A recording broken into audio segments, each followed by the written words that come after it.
Numbers. Chapter 30.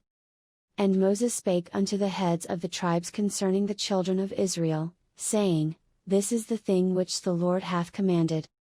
If a man vow a vow unto the Lord, or swear an oath to bind his soul with a bond, he shall not break his word, he shall do according to all that proceedeth out of his mouth. If a woman also vow a vow unto the Lord, and bind herself by a bond, being in her father's house in her youth, and her father hear her vow, and her bond wherewith she hath bound her soul, and her father shall hold his peace at her, then all her vows shall stand, and every bond wherewith she hath bound her soul shall stand.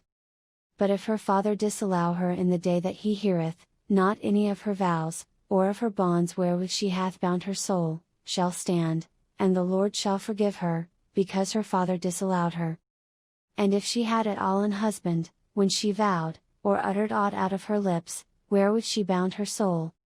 and her husband heard it, and held his peace at her in the day that he heard it, then her vows shall stand, and her bonds wherewith she bound her soul shall stand.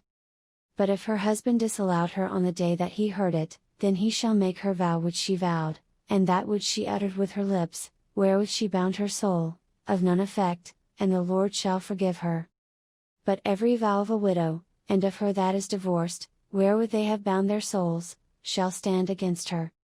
And if she vowed in her husband's house, or bound her soul by a bond with an oath,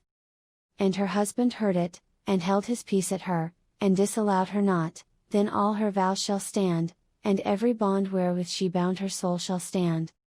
But if her husband hath utterly made them void on the day he heard them, then whatsoever proceeded out of her lips concerning her vows, or concerning the bond of her soul, shall not stand, her husband hath made them void, and the Lord shall forgive her.